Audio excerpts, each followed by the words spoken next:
The Mass readings for Tuesday, February 1st, 2022, Tuesday of the fourth week in Ordinary Time.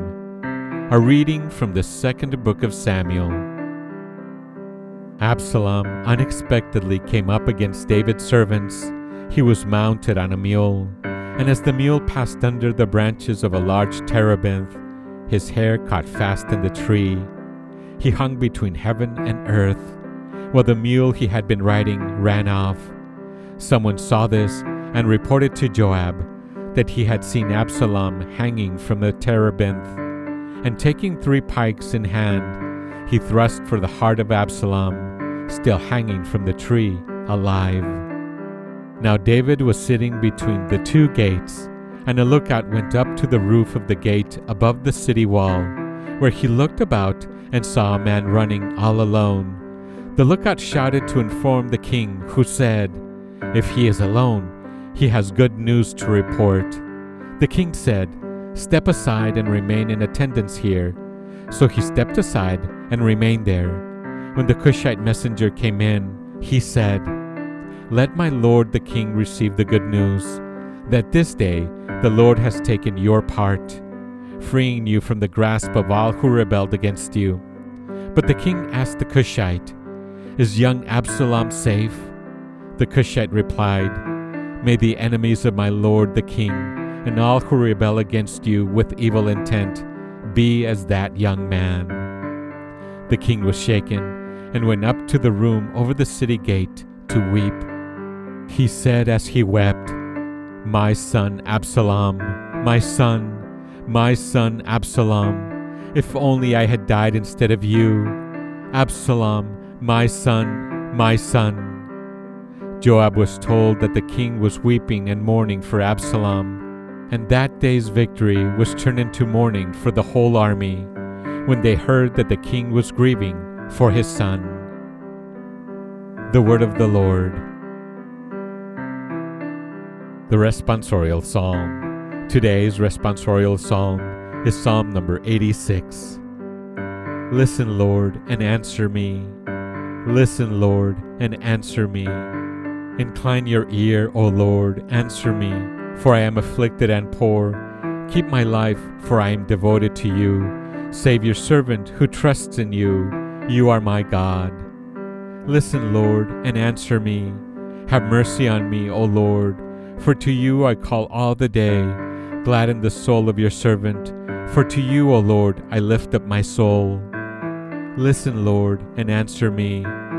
For you, O Lord, are good and forgiving, abounding in kindness to all who call upon you. Hearken, O Lord, to my prayer, and attend to the sound of my pleading. Listen, Lord, and answer me. Listen, Lord, and answer me. A reading from the Holy Gospel according to St. Mark, chapter 5, verse 21 to 43. When Jesus had crossed again in the boat to the other side, a large crowd gathered around him, and he stayed close to the sea. One of the synagogue officials, named Jairus, came forward. Seeing him, he fell at his feet and pleaded earnestly with him, saying, "My daughter is at the point of death. Please come lay your hands on her, that she may get well and live." He went off with him, and a large crowd followed him. There was a woman afflicted with hemorrhages for 12 years. She had suffered greatly at the hands of many doctors, and had spent all that she had. Yet she was not helped, but only grew worse. She had heard about Jesus and came up behind him in the crowd and touched his cloak. She said, "If I but touch his clothes, I shall be cured." Immediately her flow of blood dried up. She felt in her body that she had been healed in her affliction. Jesus, aware at once that power had gone out from him, turned around in the crowd and asked, "Who has touched my clothes?" But his disciples said to him, "You see how the crowd is pressing upon you, and yet you ask, 'Who touched me?'" And he looked around to see who had done it. The woman, realizing what had happened to her, approached in fear and trembling. She fell down before Jesus and told him the whole truth. He said to her, "Daughter, your faith has saved you. Go in peace and be cured of your affliction." While he was still speaking, people from the synagogue official's house arrived and said, "Your daughter has died. Why trouble the teacher any longer?" Disregarding the message that was reported, Jesus said to the synagogue official, "Do not be afraid, just have faith." He did not allow anyone to accompany him inside except Peter, James, and John, the brother of James. When they arrived at the house of the synagogue official, he caught sign of a commotion, people weeping and wailing loudly. So he went in and said to them, "Why this commotion and weeping? The child is not dead, but asleep." And they ridiculed him.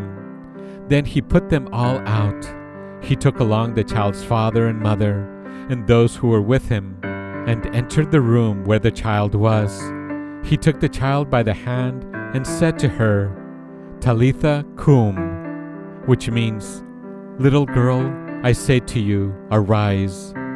The little girl, a child of 12, arose immediately and walked around. At that, they were utterly astounded. He gave strict orders that no one should know this, and said that she should be given something to eat. The Gospel of the Lord. Here are some thoughts on today's scripture. Today, we have two miracles, with one of them narrated inside the other. Again, we are told of large crowds gathering around Jesus on the shore as once again he crosses the lake. A synagogue official, Jairus, approaches and begs Jesus to lay his healing hands on his daughter, who is very ill. As Jesus makes his way to the house, followed by a large crowd, there is a woman who had been hemorrhaging for 12 years. Apart from the distress caused by the ailment, her bleeding rendered her ritually unclean. If the people around her knew of her condition, she might have been attacked. She had this tremendous faith that just by touching the hem of Jesus' garment, she would be healed. And she was, immediately. In both cases, there was a deep conviction that physical contact together with faith in Jesus' power to heal would bring about a cure. It is important for us to recover the connection between physical touch and healing. Now, we resume the first story. Messengers come to say that Jairus' daughter has died. There is no need to bother Jesus anymore. Jesus urges Jairus to keep believing as he approaches the house. He separates from the crowd and brings only Peter, James, and John with him as witnesses to a very special event. Christ, have mercy on us. Thanks for listening. Have a blessed day. Remember to follow us on Instagram at accept_God_. You can also click on the link below. Thanks.